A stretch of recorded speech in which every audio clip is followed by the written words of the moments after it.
I feel that we are in a kind of position of quantum entanglement. So after causal interaction about 40 years ago, we have not had many direct contacts, but still there is a kind of convergence between our views, of course, with subtle differences. So I see Mario as an ally in defense of scientific realism. Okay, so we got from the organizers a very useful compendium of Mario's production, and I'm especially interested in his Maryland dissertation, critique of Butler's anti-realism 89, and the last one here, scientific realism, metaphysical realism and the law of miracle argument, which was published this year, the other line earlier. And I will make some comparisons to my views in several of my own articles. So I divide this presentation in two parts. First is the conception of ontological realism versus some sort of metaphysical realism. And then in the second part, I discuss abductive arguments for ontological realism that have been used in Mario's papers and in my own works. So in my work of critical scientific realism, I characterize scientific realism with several pieces. Ontological realism, at least part of reality, is ontologically independent of human minds. Semantical realism, truth is a semantical relational correspondence between planets and reality.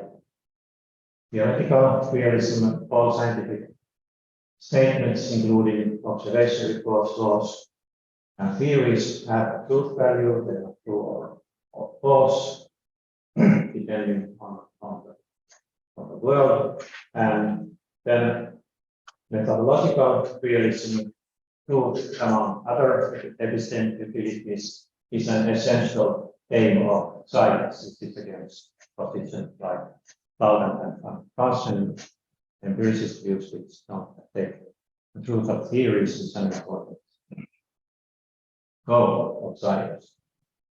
And then there is epistemological realism. It is possible to have knowledge about mind-independent reality. Scientific inquiry is the best but valuable indicator of truth, and truth or truth-likeness is the best explanation for the practical success of science. And then I observe the cultural dimension that scientific realists are usually in favor of science as a public institution with cultural value against various kinds of anti-science views. Now, this definition can be compared and contrasted with statistics. He published this book on scientific realism in the same year, independently, and in this characterization, scientific realism has three components: metaphysical, semantic, and epistemic. But his version of metaphysical or ontological realism says that the world has a definite and mind-independent structure, and he appealed to the idea of natural science and said that any definition, any adequate definition of scientific realism has to include this kind of ontological determinism. And this is not assumed in my definition.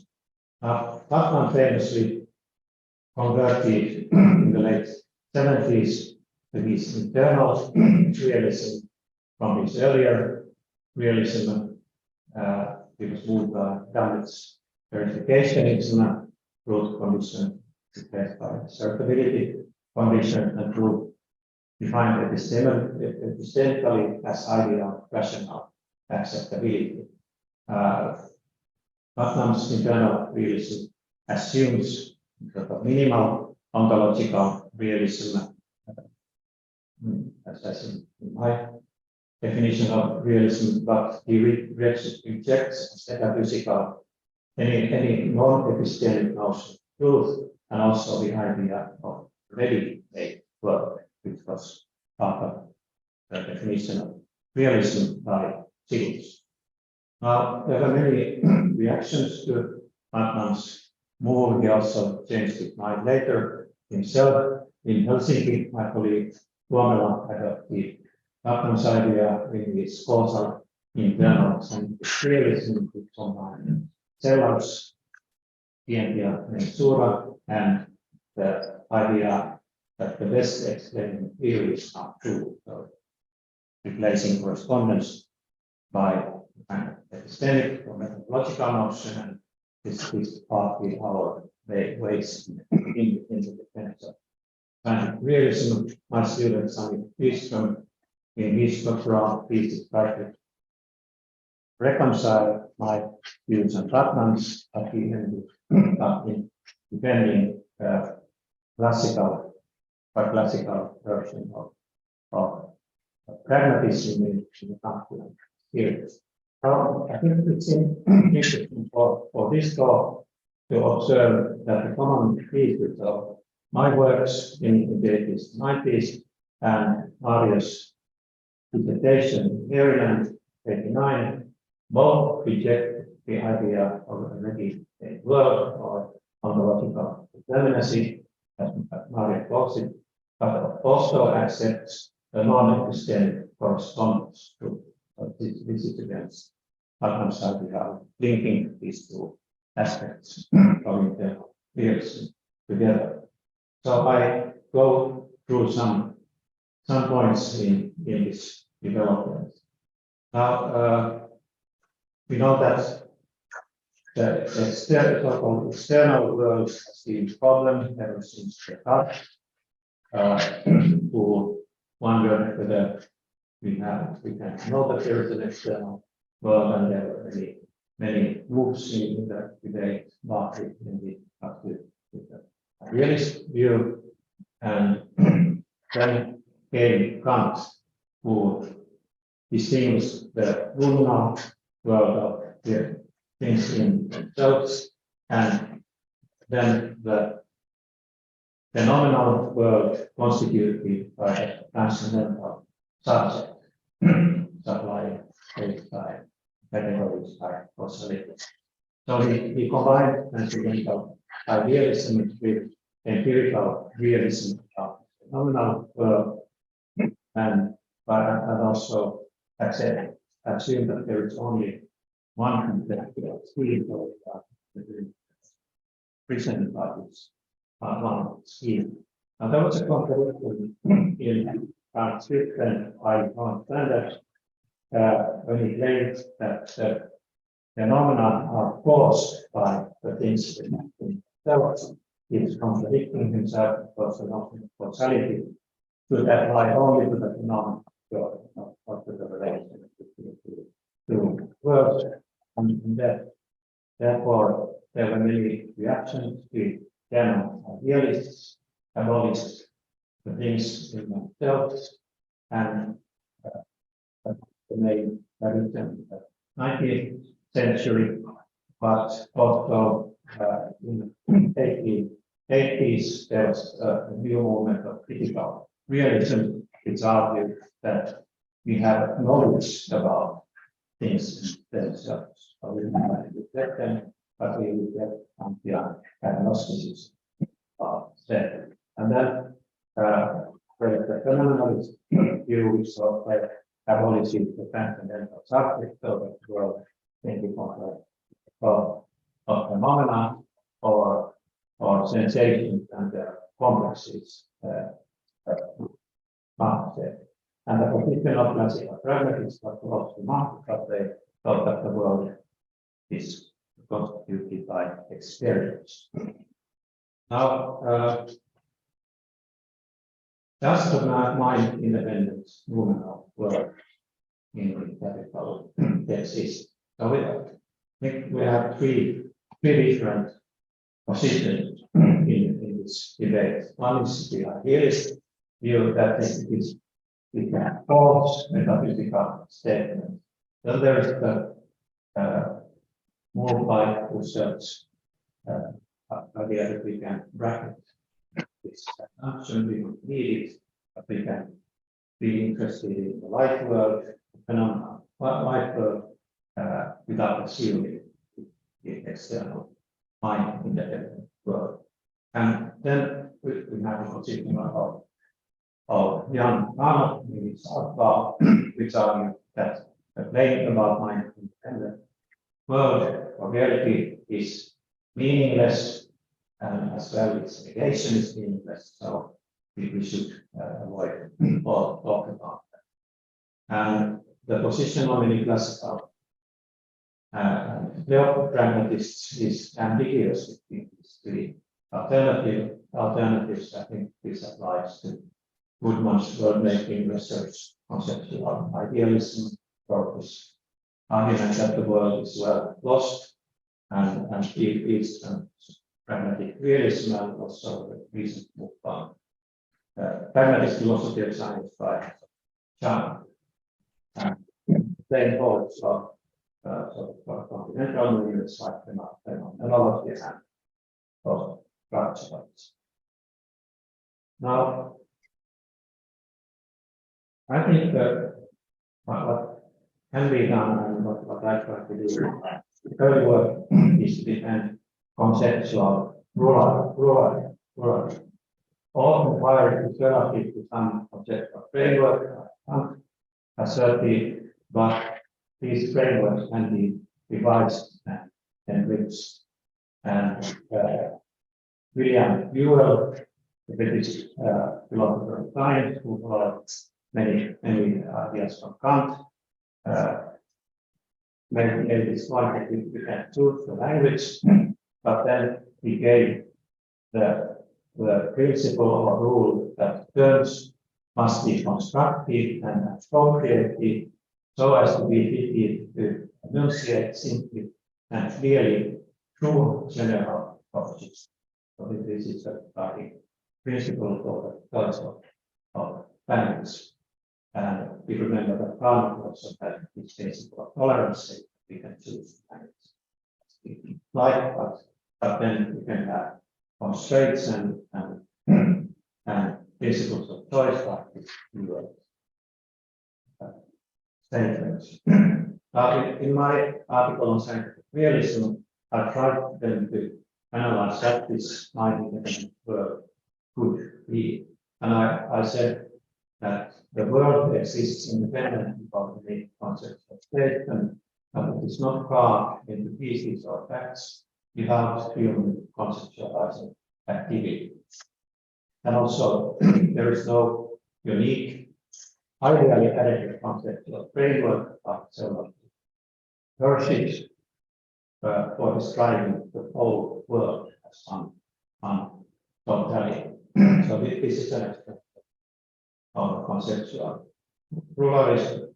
And in the same article, I try to characterize what happens when we conceptualize this mind-independent world with some framework, some language L, and the result is an L world L, and this is how the world looks like when it is described on science. It's not an extended idea of what we believe about reality, but really is the case when we apply language to reality. And then truth inductive sense is developed into structure can be defined for L sentences of L, and as these L words are fragments of the mind-independent world, pictures of the former are also pictures of the latter. In a later work, I tried to follow the formulated idea by saying that the world is not a collection of facts like Wittgenstein, thought, but it is not an amorphous mass which can be molded in any way you like. It is rather a collection of potential facts which will be actualized when we impose some concepts upon it. And then the world determines which sentences of hell are true in it. And this is compatible with the Persian idea that knowledge about the infinite world is obtained through causal interaction by experimentation, observation, etc.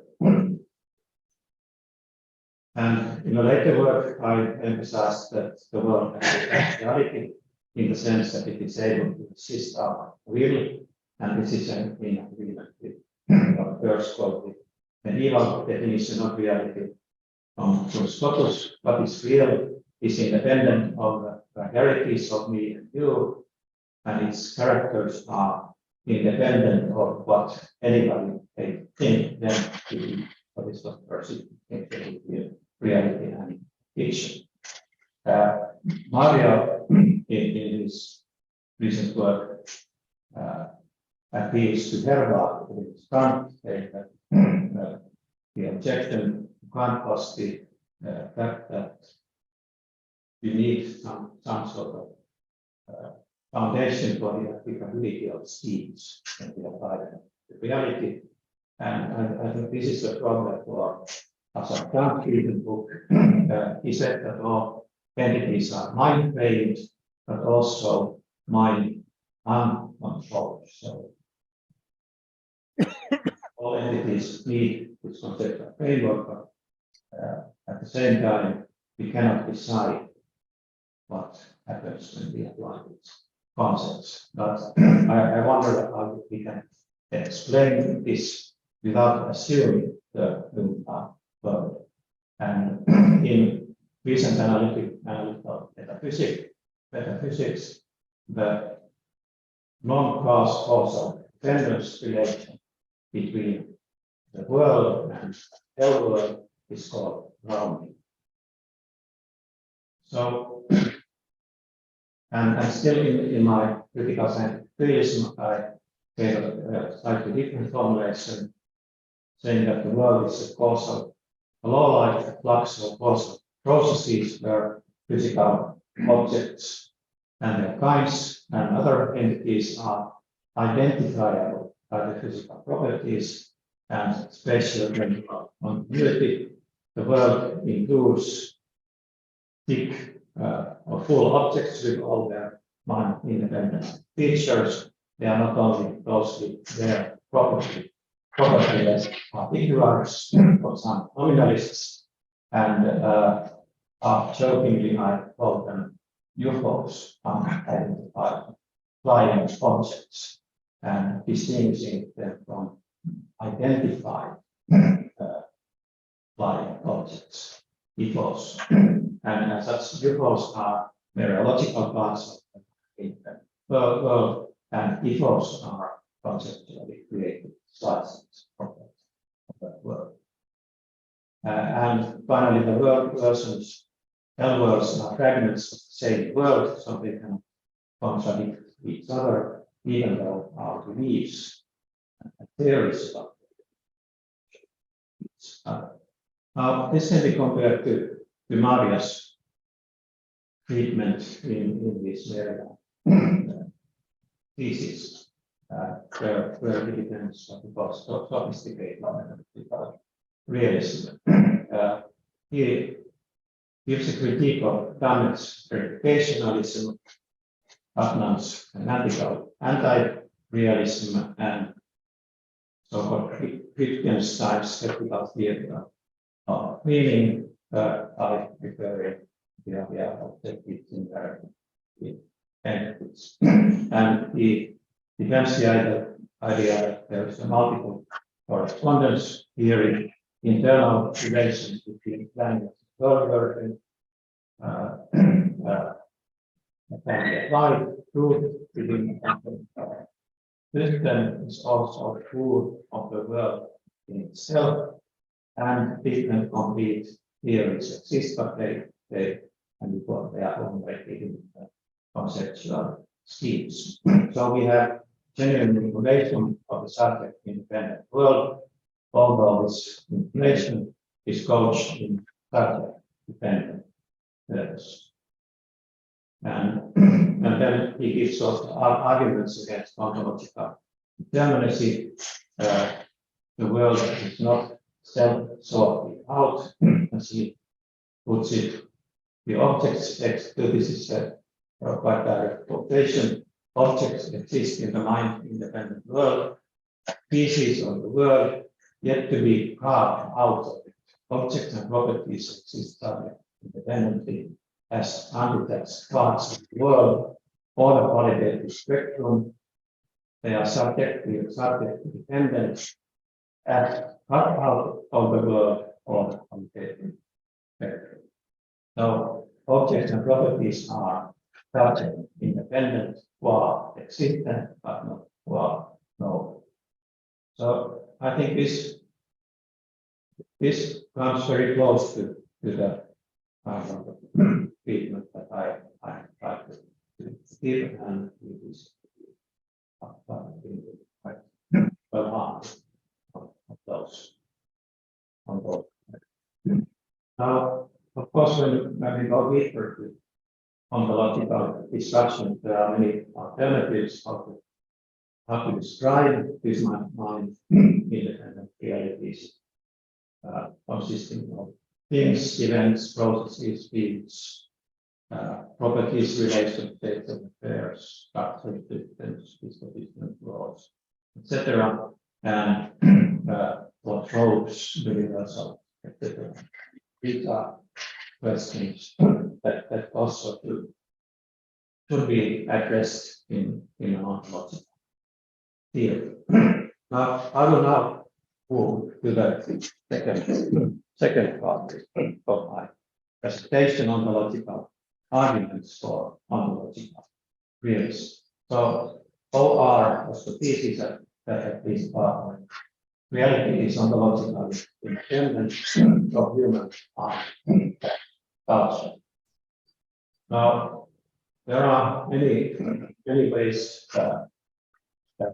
which philosophers have used it. And some political position involves common encounter of hands. One of them, Putnam and we have argued that the contrary assumption would be coherent, and then there are transcendental arguments like Search view that is OR transcendental vision for the possibility of memory facts. But here I'm interested in abductive arguments, as presented in chapter 2.5 in my realism, and compare them to various treatments in this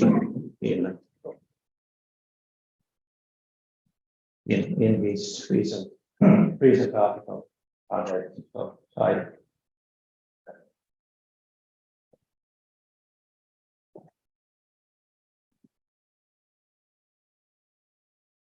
And if we speak about abduction, I think we have to refer to Hirsch, who distinguished induction, what we call hypothesis in literary abduction as inference of a cause from its effect or inference to that explanation.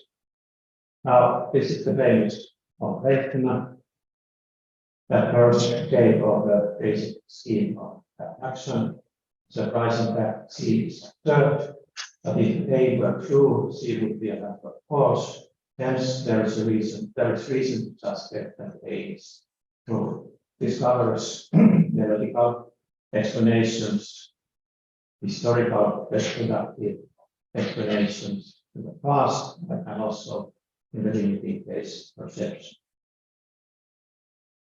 And later formulations and the idea that we should choose the best explanation.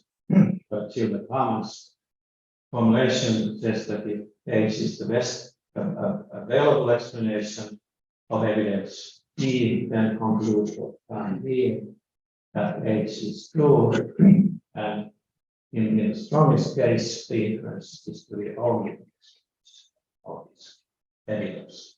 Now, this is a valuable tool of tentative acceptance, and in recent work, Ilkka have also reformulated this scheme so that the conclusion is not that we think that H is true, but rather that H is true like or approach true.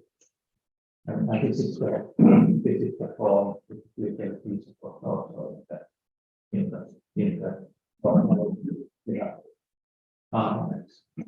There are many formulations of this idea. Euler's continuous reduction. We have empirical laws, independent empirical laws, which are explained in the same here.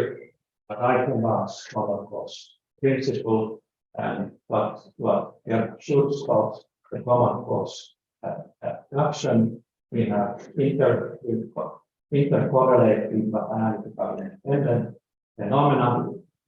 And then we conjecture factor that there is a common cause. A person himself applied abduction in these in scientific work, but also in metaphysics.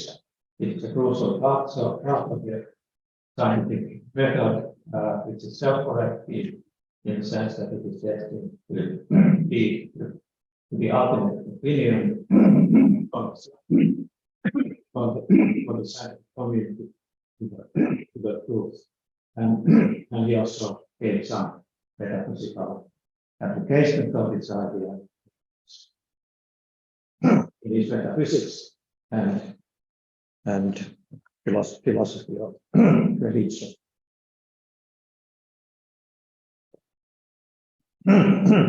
But I will not go deeper to that. There was also the early 20th century movement called inductive metaphysics, which argued that we can use a priori reason to defend metaphysical ideas. There's reason certainly like Schultz on its view, because first distinguished abduction and deduction, and we could also speak about abductive metaphysics in this connection, and that's why we debate among philosophers whether these kinds of arguments are satisfactory or not. Now, one of the, or say the earliest argument in this direction that I have found is by the Finnish philosopher Eino Kaila, who was the father or grandfather of this school of anthropic philosophy. He wrote in 1926 monograph on probability logic or some kinds of logic, where he argued that the hypothesis about the external world, Austenberg's hypothesis, is probable given observations in everyday life and science, and because otherwise, this is a quotation from him, it would be a miraculous accident that the human world picture can in fact be used to predict what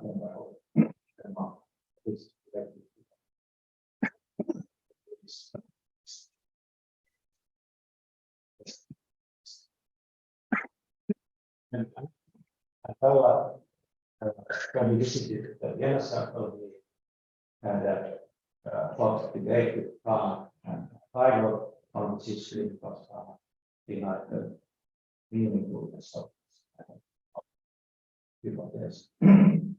So this is an early foundation of the more miracle argument presented by many scientific realists in the 1950s, claiming that realism is the best or even the only explanation of the empirical and pragmatic subjects of science. And this is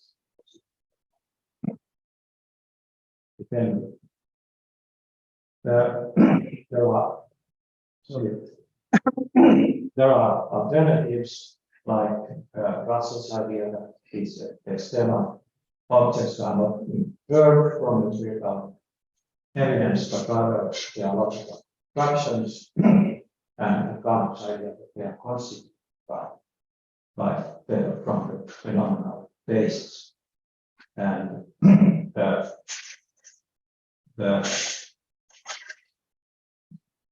as a chance reason, pragmatist alternative with no argument directly defines reality in terms of operational appearance, so we cannot use the existence of reality as a relation for the pragmatic access of science. But there are also views like there is two different realities without inference to the best explanation. Now, let's go through some arguments for ontological realism. How I try to be. We started a little late. Yeah, it's okay. Yeah. So the first is what Mario calls NMAOS. Ordinary observable objects and their properties account for the order, stability, and continuity of stage. And the critical scientific realism, I give a similar argument that we can infer the existence of ordinary physical objects as explanation of as a common cause of our intra-senses and inter-senses of ordinary objects. So this is one level. Second is theoretical objects, and this is what Mario calls NMA are the unobservable entities explain regular discontinuities of ordinary observable objects, and this kind of abductive argument can be given for theoretical entities in science as the explanation of the observations, their regularities, and the variant of this theme is the argument of successful action by acting marks. Mario, in his recent paper, also argues that supporting scientific realism by this non-miracle argument supports simultaneously metaphysical realism, even though scientific realism and metaphysical realism are logically independent. And I take this to be consistent with the rejection of ontological determinism. And what he means is that these arguments refute all forms of verification. I give here some alternatives, and I think historically it was important that Bible in 1950 formulated a realist view so that theoretical statements are truth values and are meaningful by their reference to unobservable entities or by their connection to observational values used to bring. Then I think I will skip something here. There's the argument that there are many past objects whose existence we can infer by abduction from present-day documents and fossils. We can infer the existence of dinosaurs 60 million years ago, and the sentence that dinosaurs exist did not exist 100 billion years ago. It was not true at the time, but the statement that dinosaurs existed 100 million years ago is true, and it refers to dinosaurs as identified live objects, because the concept of dinosaur was introduced in the late 19th century by biologists. But dinosaurs, as UFOs, are sufficient as proof makers to determine its growth. This is related to Russell's argument, various views. So we have argument from the past. According to contemporary science, there was a time T in the history of our planet when no human beings had yet appeared through evolution, and no human planets or alters have been created. Whatever existed or happened before T cannot be mind dependent. And abduction shows that there are entities existing before T, and I think this gives a very strong science-based abductive argument for ontological realism or against all kinds of views which claim that reality or all reality is dependent for relative to minds, languages, culture, or factors. There are also non-causal explanations which are used in debates on metaphysics, but like grounding constitution, I think they are adaptive in proper sense, or versus proper sense, but versus appealing to the idea of scientific explanation. And finally, this is my last slide. Mario gives us as an example of an adaptive argument in AS. The government objection to Kant on the practicability of the past which rejects constructivism. Realities suddenly resist us, and we have to explain why it is the case that when we choose the language, the world decides the truth and stop sentence. Now, in my formulation, this kind of argument is based on the non-causal grounded relation between the mind-independent world and the conceptualized else world. So it is not a causal explanation, but non-causal grounding relation. So if this is the case, it's not an adaptive argument. That's Maria suggests. And Maria also comes to the conclusion that this argument supports a strong metaphysical epistemic realism. And I leave it to a discussion for Maria to clarify what he means by this kind of metaphysical epistemic realism. So maybe my Darwinist critical realism with the notion of truth is too weak for his view, because it appears that without some sort of metaphysical realism, scientific realists could not defend themselves against under the determination argument and the pessimistic economic action that I think we as realists can have arguments against the anti-realists are against even that we have said. The idea scientific theories are not always true, but truths are true. So you're right. I finished my presentation and thanks to Maria for all the information.